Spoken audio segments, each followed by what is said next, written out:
최근에요, 부모 세미나를 통해 가지고 미술 상담을 받았습니다. 미술 상담을 통해서 제가 두 가지를 깨달았는데요. 그 한 가지는 제가 제 자신의 기질과 성향을 잘 몰랐다는 것입니다. 그래서 어려움에 처하면 조금 이해하지 못할 그런 모습들이 내 안에 나타날 때 그거를 잘 대처하지 못했구나라는 생각을 하게 되었습니다. 그래서 이번 이런 걸 깨달았으니까 다음부터는 잘 대처해야겠다라는 생각을 했고요. 또 한 가지는 제 자신의 성향과 기질을 제가 잘 몰랐듯이 남에 대한 성향과 기질에 대해서도 내가 관심을 많이 두지 못했구나라는 생각을 하게 됐습니다. 특히나 저희 자녀를 양육하는 데 있어서 예은이나 예준이가 기질과 성향이 굉장히 많이 다른데도 불구하고 저는 한 부모에서 태어났고 또 한 가정에서 자랐으니까 거의 같은 양육을 하면 되겠지라고 생각을 했었는데 그 선생님 말로는 그게 그렇지 않다라고 하면서 기질에 따라서 어떻게 애들을 가르쳐야 되는지, 양육해야 되는지 그것에 대해서 이야기를 해 주었습니다. 그리고 생각해 보니까요, 성경의 지혜에서도 그게 맞는 것 같아요. 하나님께서 우리 예은이, 예준이를 특별하게 만들었잖아요. 그리고 이 세상에 보낼 때도 각각 특별한 일을 할 수 있도록 보냈는데 나는 그 특별함에 대한 것을 모르고 그냥 똑같게 가르치고 양육하려고 하지 않았나라는 생각을 하면서 반성하는 시간을 갖기도 했습니다. 이렇게 저 스스로는 도저히 깨닫지 못하는 선생님이라는, 특히나 이 전문적인 그런 선생님을 통해서만 알 수 있는 그런 배움의 시간을 가졌는데요, 그것이 참 복되고 저에게는 좀 귀한 시간이었다라는 생각을 했는데요. 신앙적으로 봤을 때도 이런 일이 일어나는 경우가 있습니다. 그것은 무엇이냐면요, 우리가 무언가를 깨닫다라고 했을 때 정말로 하나님께서 그것을 알려주시지 않는다면, 깨닫게 해주시지 않는다면 사실 우리는 알 수도 없고요, 순종할 수도 없습니다. 하나님께서 보여주셔야만이 우리가 알 수 있고 순종할 수 있다는 것을 알 수 있는데요, 오늘 본문이 그것을 우리에게 보여주는 사건입니다. 오늘 말씀을 통해서요, 우리의 신앙의 눈이 더 밝아지고 하나님의 뜻을 더욱더 확실히 알아 그 말씀의 뜻대로, 하나님의 뜻대로 순종하는 저희 성숙의 원석들 다 되기를 바랍니다. 오늘 말씀에 보면요, 빌립보 가이사랴가 나옵니다. 이 빌립보 가이사랴죠. 가이사랴는 어떠한 곳이냐면요, 도처에 헬라와 로마 문화가 영향을 미치고 있는 곳으로서 헬라 신들을 대한 숭배와 고대의 신 판에게 봉헌된 신전들로 아주 유명한 곳이었다라고 나오고 있습니다. 그리고 이 빌립이라는 사람이 이 지역의 통치자가 되었을 때 그는 이 도시를 재건하게 되었는데요, 재건할 때 그 당시 가이사라인 디베료라는 사람의 이름과 자기 이름을 합쳐서 빌립보 가이사라라고 그 도시의 이름을 명명했습니다. 따라서 우리는 이 도시가 헬라와 로마 문화로 융성했다는 것을 상상할 수 있고요, 그리고 당시 화려한 그리고 유혹적인 그런 많은 세상적인 문화가 가득했음을 알 수도 있습니다. 그런 곳에서 주님과 제자들 어떤 대화를 하고 있느냐면요, 오늘 13절과 14절을 한번 보십시오. 13절, 주님께서 이렇게 제자들에게 물으십니다. 예수께서 빌립보 가이사랴 지방에 이르러 제자들에게 물어 이르시되 사람들이 인자를 누구라 하느냐. 14절 제자들의 대답입니다. 이르되 더러는 세례 요한, 더러는 엘리야, 어떤 이는 예레미야나 선지자 중에 하나라 하나이다 라고 대답합니다. 예수님의 물음은요, 세상의 의견에 대해서 묻고 있습니다. 얘들아, 세상 사람들이 나를 뭐라고 말하든 이렇게 이야기를 하니까 제자들에 따르면 세상은 예수님을 어떤 사람은 세례 요한, 어떤 사람은 엘리야, 어떤 이는 예레미야나 선지 중에 한 명입니다라고 이야기하고 있습니다라고 대답을 한 것이죠. 그런데 오늘 여기에 나와 있는 등장인물들 중에 여러 명이 나오는데요, 그 중에는 다 공통점이 있습니다. 어떠한 공통점이 있느냐, 바로 당시 많은 사람들로부터 존경을 받고 그리고 유명했던 인물이라는 것입니다. 세례 요한에 대해서는 우리가 말할 필요도 없이 세례 요한은 요단 강가에서 세례를 베풀었죠. 그래서 많은 사람들이 세례 요한에게 갔습니다. 그리고는 세례를 받고 그의 말에 순종했다라는 것을 우리는 알 수가 있고요. 엘리야는 당시 많은 사람들이 기다렸던 인물입니다. 왜냐하면 말라기 4장 5절에서 예언된 것처럼 그는 메시아를 예비한 사람으로 많은 사람들이 알고 있었기 때문입니다.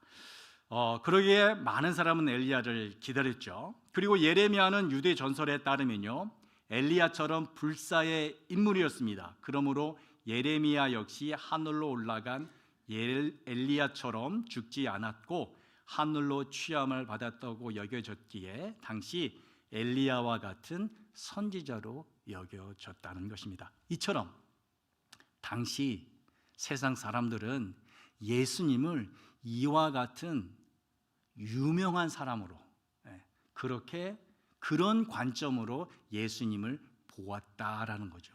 그런데요, 오늘 우리가 여기에서 주목해야 될 것은 무엇이냐?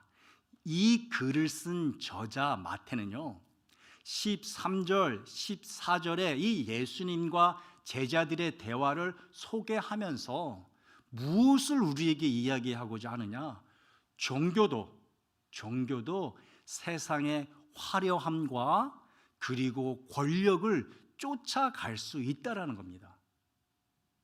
우리가 경계하지 않으면 종교도 세상의 것과 똑같은 것을 쫓아간다는 것을 우리에게 알려주고 있습니다. 그것을 어디에서 알 수 있느냐? 바로 예수님의 말씀 15절 예수님의 질문에서 알 수가 있습니다. 15절에 보면 예수님이 이렇게 제자들에게 질문합니다. 너희는 이르시되 너희는 나를 누구라 하느냐라고 예수님이 제자들에게 질문하는 거죠. 그런데요, 15절 말씀에 보면 여기에는 사실 여기에 보시면 알겠지만 접속사라는 게 없어요. 앞에 문장과 뒤의 내용을 연결해주는 접속사가 없는데요, 이 원어에 보면 접속사가 있습니다. 그러나 혹은 그러면이라는 역접 관계 접속사가 있습니다. 따라서 우리가 읽고 있는 이 개역개정에는 이 접속사가 들어가 있지 않지만요, 새번역 성경, 여기 앞에 나와 있지만 새번역 성경에서는 이 접속사를 집어넣고 읽습니다. 우리 한번 새번역으로 16장 15절을 함께 읽어볼까요? 시작. 예수께서 그들에게 물으셨다. 그러면 너희는 나를 누구라 하느냐? 네. 그러면 너희는 나를 누구라 하느냐? 세상에 많은 유혹이 있고 그리고 세상 사람들은 많은 권력을 쫓아다니는 건 분명하다. 그런데 종교 또한 그렇게 세상의 화려함이나 세상의 권력을 쫓아가는 이러한 시대에 그러면 너희는 나를 누구라 하느냐? 여러분들에게 만약에 예수님께서 이렇게 질문하신다면 여러분들은 뭐라고 대답하시겠습니까? 많은 사람들이요, 요즘 교회는 세속적인 교회라고 표현합니다. 왜 세속적인 교회가 되었을까요? 세속적인 가치관이 교회 안에 넘쳐나기 때문입니다.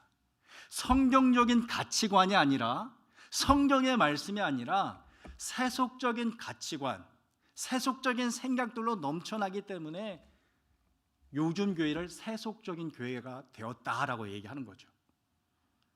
오늘 말씀처럼 빌립 가이사라라는 그곳, 그곳이 빌립보 가이사라는 그곳이 정말 로마의 문화가 융성한 거고 하고, 그리고 세상의 종교들이 그것을 쫓아갔던 것처럼 지금도 그러한 문화가 이 대한민국 가운데, 아니 열방 가운데 있다는 것입니다. 그럴 때 주님께서 우리 각 사람 한 사람 한 사람에게 묻습니다. 그러면 이러한 시대 가운데 너희는 나를 누구라 하느냐? 너희는 나를 어떻게 따를래? 라고 예수님이 묻는 것과 같습니다. 과연 우리는 예수님이 우리에게 말씀하신 그 좁은 길, 큰 길이 아니라, 세상이 추구하는 큰 길이 아니라 좁은 길, 권력이 아니라 겸손과 섬김의 그 바른 신앙을 걸어가고 있습니까? 이 질문에 대한 해답은 오늘 예수님의 이 물음 가운데 우리가 해답을 찾을 수가 있을 것 같습니다. 첫 번째는 뭐냐면요, 우리가 바른 신앙의 길을 걷기 위해서는 개인적으로 예수님을 만나야 한다입니다. 우리 한번 따라해 보겠습니다. 개인적으로 예수님을 만나야 한다. 세상을 통해 예수님을 만나면요, 세상이 가르치는 예수님을 만날 수밖에 없습니다. 따라서 우리는 세상이 정의하는 예수님이 아니라 성경이 가르치는 그 예수님을 개인적으로 만나야 합니다. 주위에서 보면요, 이러한 간단한 사실을 모르는 분들이 목격됩니다. 그것은 무엇이냐? 야, 내 주위에 참 믿음 좋은 사람들이 많아. 그러니까 나도 믿음 좋을 거야. 나는 좋은 교회 다니고 있어. 그러니 내 믿음은 더욱더 굳건해질 거야. 어떻게 생각하세요? 분명히 우리 주위에 믿음 좋은 그런 형제 자매들이 있어야 되죠. 서로 교제를 나누기 위해서는. 그리고 우리는 분명히 좋은 교회를 선택해서 다녀야 됩니다. 그 교회가 우리의 신앙을 보호해 주기 때문입니다. 그럼에도 불구하고 그것이 우리의 신앙을 결정하지 않는다는 것입니다. 우리는 개인적으로 내 스스로가 예수님을 만나야 한다입니다. 그래야 내 믿음이 성장하고 내 믿음이 더욱더 굳세어질 수 있다라는 것을 우리는 본문을 통해서 알 수 있습니다. 이것은 단지요, 예수님을 만나는 단계에 한정되지 않습니다. 예수님을 만나고 그분과 깊은 교제로 나아갈 때도 동일하게 이 원리, 개인적으로 예수님을 만나는 것이 필요합니다. 여러분들은 개인적으로 예수님을 만나십니까? 언제, 어떻게 예수님을 만나십니까?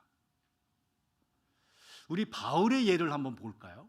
바울의 예를 한번 보겠습니다. 바울이 빌립보서 3장 13절과 14절에 이런 고백을 했습니다. 우리 빌립보서 3장 13절 14절 보여주시기 바랍니다. 형제들아, 나는 아직 내가 잡은 줄로 여기지 아니하고 오직 한 일, 즉 뒤에 있는 것은 잊어버리고 앞에 있는 것을 잡으려고 표대를 향하여 그리스도 예수 안에서 하나님이 위에서 부르신 부름의 상을 위하여 달려가노라. 우린 너무나도 바울을 잘 알고 있습니다. 바울은 예수님을 개인적으로 만났던 사람입니다. 그리고 그 예수님께 사명을 받았죠. 그리고 자신의 삶을 주님께 헌신한 사람이 바로 누구냐? 바로 바울입니다. 그러나 13절 14절 바울의 고백에서 알듯이 표대를 향하여 달려간다. 누가 달려가는 겁니까? 바울 자신입니다. 다른 아닙니다. 우리가 달려가는 게 아닙니다. 나는 지금 달려가고 있다라고 바울은 고백하고 있는 거죠. 따라서 우리도 바울처럼 그리스도 예수 안에서 표대를 향하여 달려가야지, 간다. 라고 고백하기 위해서는 무엇을 우리가 해야 되느냐? 오늘 바울이 말한 것처럼 그리스도 예수 안에 서가 있어야 됩니다. 내 스스로가 그리스도 예수 안에서 개인적으로 예수님을 만나면서 표대를 향해 달려가야 한다는 것입니다. 나 스스로가 그렇게 해야 한다는 거죠. 그래야만이 우리는 예수님과 더욱더 깊고 깊은 관계로 발전해 갈 수 있다라고 바울은 우리에게 권면합니다. 과연 우리는 이 길을 어떻게 갈 수 있을까? 마음은 원이로되 육신이 약한 게 우리입니다. 그거는 뭐 부인하지는 않습니다. 우리 모두가 다 바울처럼 살기를 원해죠. 그러나 현실을 보면 그렇지 않죠. 그런데 오늘 바울의 고백 속에 우리가 달려갈 수 있는 하나의 희망, 빛을 보게 됩니다. 우리 말씀을 다시 한번 보길 원하는데요, 우리 빌립보서 3장 14절 말씀 다시 한번 우리 함께 봉독하도록 하겠습니다. 우리 자신이 바울이라고 생각을 해서 우리 다 같이 한번 봉독하겠습니다. 시작. 표대를 향하여 그리스도 예수 안에서 하나님이 우리의 부르신 부름의 상을 위하여 달려가노라. 바울은요 분명히 표대를 향하여 달려가고 있습니다. 그렇죠? 그런데 하반절 보면 이렇게 이야기하고 있죠. 그리스도 예수 안에서 하나님이 위에서 부르신 부름의 상을 위하여 달려간다고 합니다. 그의 인생은요, 그의 표대는요 가서 끝나는 게 아닙니다. 허망한 표대, 공원 표대가 아닙니다. 그의 표대는 바로 부르신 부름의 상이 있는 표대인다고 바울은 분명히 우리에게 이야기를 하고 있습니다. 상입니다. 저는요 이것을 최근에 깨달았습니다. 뭘 깨달았냐? 상이 이렇게 중요하구나. 저희 집에 아들이 한 명 있습니다. 김예준이라고. 근데 예준이가 요즘에 무슨 할 일이 있어서 아침 좀 일찍 일어나야 되는 그런 일이 좀 있었습니다. 근데 방학이잖아요. 방학이고 하여튼 일찍 일어나야 되는데 도저히 일찍 깨울 수가 없는 거예요, 애를. 그래서 상을 주기로 했습니다. 그 상이 뭐냐? 만약에 좀 한 30분 일찍 너가 일어나면, 원래는 몇 시에 일어나는데 그 시간보다 그 전 30분 전에 일어나면 아빠가 너 핸드폰 할 수 있는 시간을 줄게, 게임할 수 있는 시간을 줄게 라고 상을 줬습니다. 그랬더니 어떤 결과가 일어났을까요? 애가 변했습니다. 어떻게 변했느냐? 왜 늦게 깨웠냐고. 30분에 정각에 깨워야 되는데 왜 조금 후에 5분 후에 깨웠냐고 막 저희들에게 막 화를 내는 그런 아이로 변했습니다. 그게 예준이의 상이었던 것입니다. 아주 중요한 상. 여러분, 우리 인생도 마찬가지입니다. 지금은 그 상이 보이지 않을 수 있습니다. 그러나 분명히 사도 바울이 고백했던 것처럼 표대를 향하여 나아가는 우리에는 부르신 부름의 상이 있다라고 성경은 우리에게 분명히 말합니다. 우리 모두가, 여기에 있는 우리 모두가 그 부름의 상을 꼭 깨닫기를 바랍니다. 그리고 그 상을 소망하며 앞으로 나아가기를 바랍니다. 그때 우리는 더욱더 깊이 사도 바울처럼 주님을 만날 것입니다. 이런 기준에 보면요, 오늘 본문의 베드로는 자신이 예수님을 분명히 스스로 만났음을 알 수 있습니다. 마태복음 16장 16절에 보면요, 예수님의 질문에 베드로는 이렇게 대답합니다. 시몬 베드로가 대답하여 이르되 주는 그리스도시요 살아계신 하나님의 아들이시니이다 라고 대답합니다. 베드로는요, 자신이 따르는 예수님이 세상 사람들이 말하는 세상에서 유명한 세례 요한도 아니고 엘리야도 아니고 예레미야도 아니라 바로 그리스도, 메시아, 하나님입니다라고 고백하는 것입니다. 그런데요, 베드로가 이렇게 고백하게 되는 것은 그가 세상에서 배운 지식이나 지혜 때문이 아니라 하나님이 보여주셨기 때문에, 깨닫게 해주셨기 때문에 베드로가 알았음을 마태복음 16장 17절에서 알 수 있습니다. 우리 마태복음 16장 17절 다 같이 한번 봉독할게요. 시작. 예수께서 대답하여 이르시되 바요나 시모나 내가 복이 있도다. 이를 내게 알게 한 이는 혈육이 아니요 하늘에 계신 내 아버지니라. 네. 하늘에 계신 내 아버지가 너에게 보여주었기에 네가, 베드로 너가 이렇게 고백할 수 있다라고 주님이 말씀하시는 겁니다. 이 주님의 말씀 가운데 우리는 오늘 두 번째 메시지를 듣는데요, 그것은 무엇이냐? 우리가 세상이 원하는 신앙, 아니 세상으로 오염된 신앙이 아니라 정말 순수하고 바른 신앙으로 가기 위해서는 내 스스로가 주님을 만나야 되고, 또 한 가지는 뭐냐면 하나님께서 그 신앙을 우리에게 보여줘야 된다, 나타내야 된다라는 것입니다. 자, 우리 한번 따라해 보겠습니다. 하나님이 보여주어야 한다. 네, 하나님이 보여주어야 우리는 그 길을 걸어갈 수 있습니다.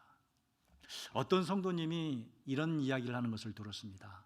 자신은 교회에 다닌 지 몇 년이 지난 것 같은데 아직도 교회 가면 예배 드리는 거나 혹은 기도하는 것보다 그냥 성도님들하고 교제하고 그냥 삶을 나누는 게 그게 더 좋다라고 그렇게 이야기하는 그것을 들었습니다. 그러면서 그분께서 하시는 말씀이, 아이고 나의 신앙이 언제면 더 성숙할 수 있을까라고 그렇게 이야기했습니다.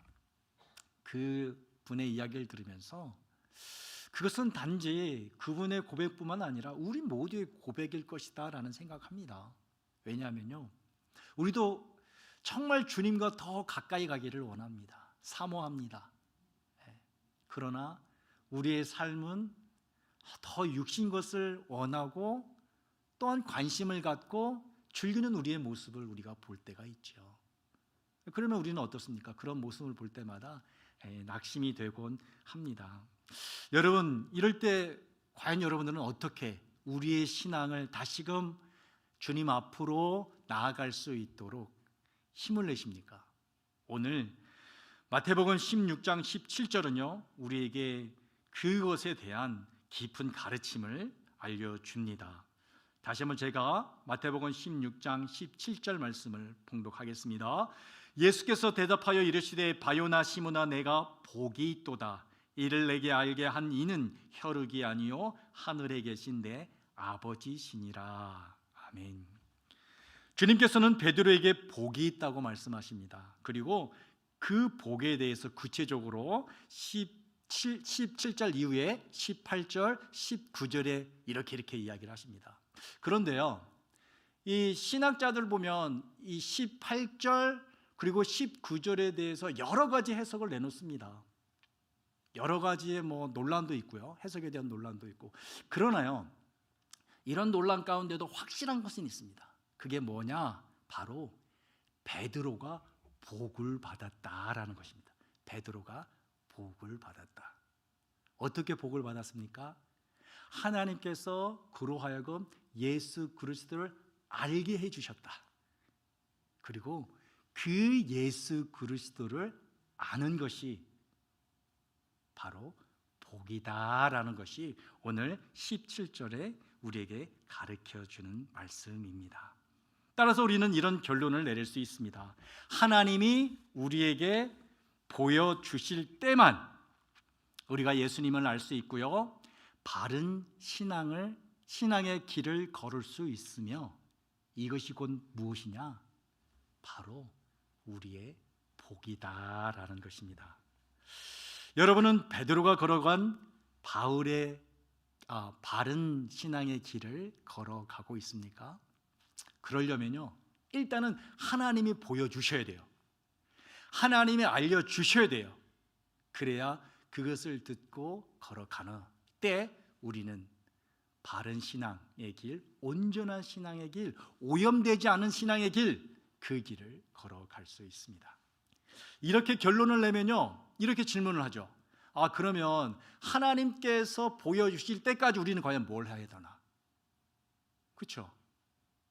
아니, 하나님께서 보여주실 때까지 하려면 우리는 과연 뭘 해야 되나라고 수동적인 신앙이다라고 이 부분을 오해할 수 있을지 모르겠습니다. 그러나 이것은 수동적인 신앙이 아니고요, 적극적인 신앙입니다.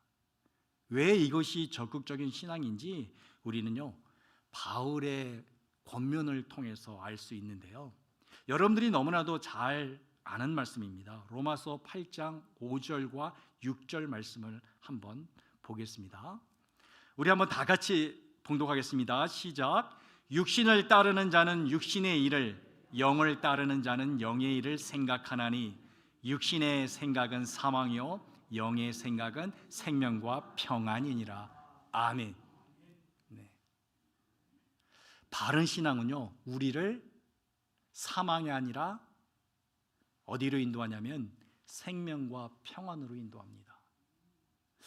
그러기 위해서는 사도 바울은 우리에게 뭐를 권면하고 있냐면요, 육신을 따르는 자는 육신의 일을, 영을 따르는 자는 영의 일을 생각한다고 했습니다. 따라서 단순합니다. 하나님이 보여주시는 그러한 신앙, 하나님이 가르쳐 주시는 신앙을 하고 싶다? 그러면 과연 우리가 우리의 생각을 무엇으로 채워가고 있는지 그것을 점검하면 됩니다. 내가 육신을 따라서 육신의 일만 계속해서 생각하고 있는지, 아니면 성령님을 따라서 성령님의 일을 계속해서 생각하는지, 그걸 우리 한번 삶에서 점검해 보면 된다는 거죠. 바울은 분명히 얘기합니다. 육신의 생각은 사망이요 영의 생각은 하나님이 알려주시는 생명이고 평안이라는 것입니다. 여러분 잊지 마십시오. 이 말씀은 불신자에게 쓴 게 아닙니다. 로마 교인들에게 썼습니다. 로마 교인에게 썼다는 말은 선택할 수 있다는 거죠. 내가 육신을 따라 육신의 일을 생각할 수도 있고 영을 따라 영의 일을 생각할 수도 있는 그런 선택권이 나에게 있다는 겁니다. 여러분에게 있다는 겁니다. 따라서 여러분이 영을 따라 영의 일을 생각할 때 하나님은 여러분에게 오늘 베드로에게 보여주었던 그 생명과 평안의 삶을 보여주실 줄 믿습니다. 그런데 문제는 영의 일을 자꾸 생각하라고 하는데 그 영의 일이 뭐냐 이렇게 또 물어보시는 분들 계십니다. 영의 일이 뭐지? 하고 하면 저희들은 이렇게 생각합니다. 그래, 교회에서 열심히 나가서 교회 일 하는 게 영의 일이야. 혹은 성도님들 만나서 열심히 하는 게 교회 일이야. 기도하는 게 영의 일이야. 그리고 말씀 보는 게 영의 일이야. 여기에서 빠진 게 뭐냐면, 그러면 세상에 나가서는 우리가 영의 일을 생각하지 못합니까? 영의 일이 뭘까요? 영의 일. 설교하는 저도 잘 모르겠습니다. 영의 일이 뭔지는 저도 잘 모르겠습니다. 하지만 제가 확신한 게 있습니다. 확신하는 거. 그 확신하는 건 뭐냐면요, 바로 오늘 말씀입니다. 그 말씀이 뭐냐? 마태복음 16장 17절 우리 다시 한번 봉독하도록 하겠습니다. 마태복음 16장 17절 다 같이 봉독합니다. 시작. 예수께서 대답하여 이르시되 바요나 시모나 내가 복이 있도다. 이를 내게 알게 한 이는 혈육이 아니요 하늘에 계신 내 아버지시니라. 네, 우리가 정말 영의 일을 사모하며 영의 일을 생각하고 싶을 때 그게 과연 무엇인지 정말 알고 싶다면 바로 하나님께 여쭤본다는 겁니다. 분명히 하나님께서 베드로에게 예수 그리스도가 누구인지를 명확하게 알려주신 것처럼 우리 개인 한 사람 한 사람에게도 하나님의 일이 무엇인지, 그리고 하나님의 일을 따르면서 살아가는 것이 어떤 삶인지를 분명히 가르쳐 주신다는 것입니다. 우리 안에 오늘 말씀을 통해 그런 확신이 있기를 간절히 소망합니다. 광고 시간에도 말씀드렸지만 오늘부터 사순절입니다. 사순절은 예수님을 묵상하면서 더욱더 주님께로 나아가는 그런 시간이지요. 왜 우리는 예수님의 그 고난을 더욱 묵상하면서 예수님께 나아가야 되는가? 바로 그 고난 가운데서 하나님이 펼쳐놓으신 바로 우리 각 사람을 향한 그 사랑의 깊이를 깨닫기 위한 것이다 라고 저는 생각합니다. 그렇다면 우리가 그 예수님께로 나아갈 때 오늘 우리에게 가르쳐진 이 두 가지 메시지는 정말 큰 은혜가 된다고 저는 생각이 듭니다. 첫 번째가 뭐냐? 개인적으로 하나님을 만나야 된다는 것입니다. 우리가 주님 앞으로 나아갈 때, 고난받는 주님 앞으로 나아갈 때 개인적으로 다 같이 가는 것도 좋지만 개인적으로 정말 주님과 만나고 싶은 그런 마음으로 가야 된다는 거죠. 그럴 때 우리는 개인적으로 주님을 경험할 수 있다는 것입니다. 두 번째는 무엇입니까? 그냥 나아가는 것이 아니라 하나님께서 보여주셔야만이 내가 하나님의 사랑을 깨달을 수 있어. 나는 내가 깨달은 게 아니야. 주님이 보여주셔야만이 내가 깨달을 수 있다라는 그 주도권을 주님 앞에 드리는 겁니다. 그리고 주님 앞에 나아가는 겁니다. 그럴 때 분명히 베드로에게 알려주신 하나님께서 우리에게 그분의 그 깊은 사랑을 보여주실 것이라 저는 믿습니다. 에스겔 47장에 보면 그 성령의 물, 성전에서 흘러나오는 그 성전 물의 그 환상이 있습니다. 처음에는 그 물이 그냥 발목 정도 이렇게 잠기죠. 우리도 하나님의 사랑을 아는 게 바로 그 정도일 수 있습니다. 아니, 그것보다 더 낮게 그냥 졸졸졸 흐르는 시냇물 가운데 그냥 우리의 발등상이가 그냥 찰랑찰랑할 정도일 수도 있죠. 그러나 우리가 더 깊이 들어간다면요, 그게 어느새 우리의 발목을 채우고 우리의 무릎을 채우고 허리를 채우고, 그래서 도저히 우리가 볼 때는 정말로 우리 앞에 펼쳐지는 그 놀라운 광경에, 그 놀라운 사랑에 우리가 감탄할 수밖에 없는 그러한 하나님의 사랑을 우리가 분명히 이번 사순절을 통해서 깨달을 줄 믿습니다. 그런 사순절이 되기를 우리가 간절히 소망하며 이 사순절 기간 동안 더욱더 주님 앞으로 나아가는 우리 모두가 되기를 소망합니다. 기도하겠습니다.